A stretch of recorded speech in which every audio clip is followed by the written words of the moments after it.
La revue de presse sur GS Communication.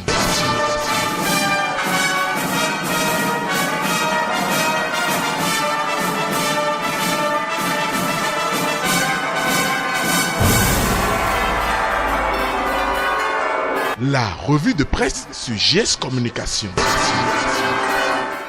Mesdames, Messieurs, amis des journaux, bonjour et bienvenue à ce rendez-vous de l'actualité. Le discours prononcé par le chef de l'État à la nation ce lundi 20 mai 2019 en vue de la décrispation de la tension post-électorale n'a pas reçu l'approbation de tous et la dépêche expose que Patrice Talon peine à convaincre, puis livre la réaction de l'opposition qui s'est réunie sous l'appellation de force politique de résistance, telle une réponse du berger à la bergère. Ses membres réunis ont rendu publique une déclaration en réplique au message télévisé du président Patrice Talon à l'endroit du peuple attendu, plus conciliant et plus consensuel. La dépêche relate que le chef de l'État aurait, au dire des forces politiques de la résistance, administré une insulte supplémentaire et une provocation à l'intelligence collective des Béninois. Pour l'Afrique en marche, il y a divorce entre Talon et le Bénin. Un discours à vite oublié, écrit le confrère qui rallonge tout de même que c'est encore un marché de dupes.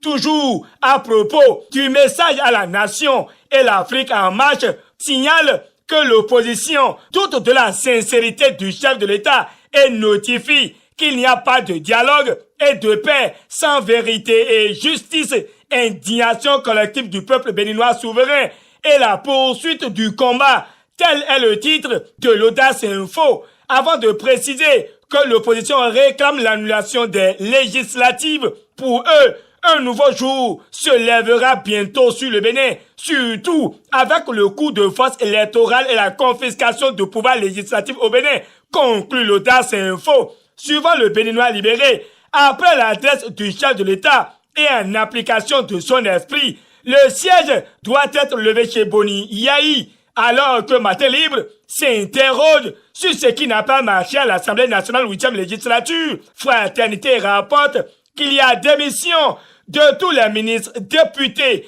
à en croire le journal de Ménotin.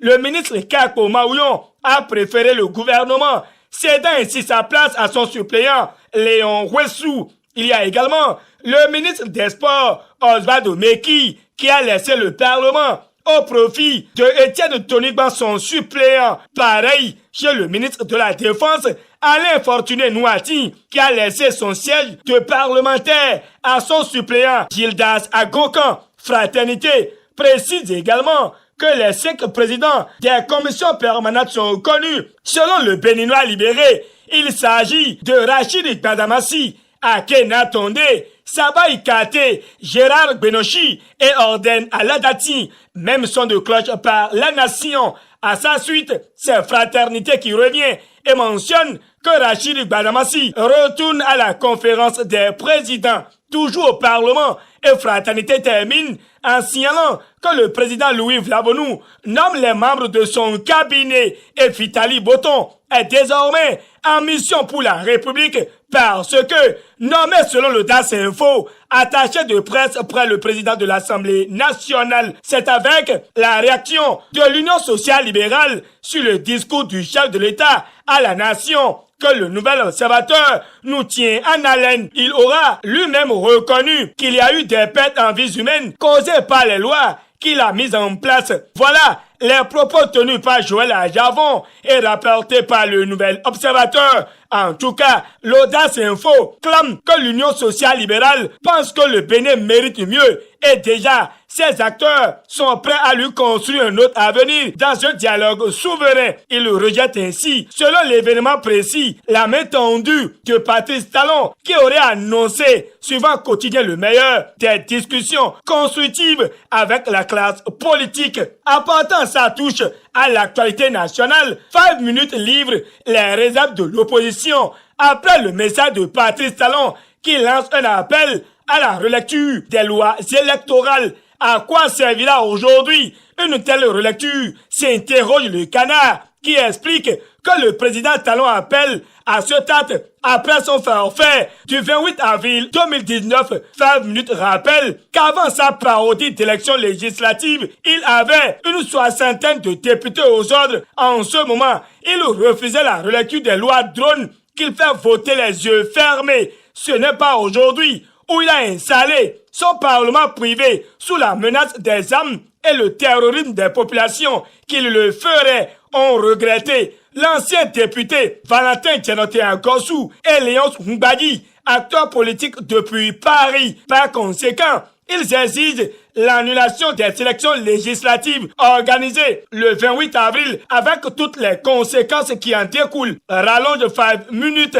Terminons cette revue de presse avec le leader du jour qui annonce que le sous-brigadier Ernest Apoué-Houye, fauché par la mort dans la matinée du dimanche 12 mai 2019 au centre hospitalier de Parakou, sera inhumé ce jour. Le même journal nous abreuve de l'annonce nécrologique de la regrettée Ekpewole Marceline, mère du journaliste Herman Obinti. C'est sur ces notes que Guitenberg Sohou va devoir prendre congé de vous. En attendant de vous revoir demain, JS Communication vous remercie pour votre attention toute particulière à nos rendez-vous quotidiens. Au revoir.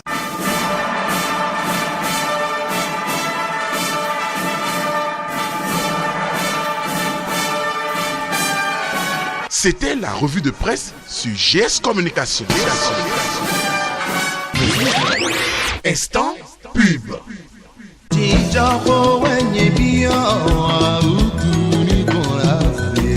Population du Bénin et environ, un sauveur vous est né, Daniel Koussinou, alias Djanta, l'homme par qui la maladie de la prostate est vaincue, de l'hypertrophie à la dysurie, passant par la pollakiurie et la nicturie. Ces signes qui annoncent la maladie de la prostate, l'herboriste Djanta traite et guérit le cancer de la prostate avec la solution Prostac qu'il a réussi à réaliser avec le Prostac numéro 1. Fini les troubles liés à l'hypertrophie et à la dysurie avec le Prostac numéro 2. Les troubles liés à la pollakiurie et la nicturie sont conjugués au passé. Enfin, le Prostac numéro 3 pour traiter et guérir le cancer de la prostate. Vous qui avez la maladie ou qui avez un parent proche, n'hésitez pas à vous rapprocher de Daniel Koussinou alias Djanta au quartier Djeviwadon dans l'arrondissement de Ronvieux, commune d'Adiaga, ou contactez-le suivant les numéros ci-après 66 82 69 91 ou le 64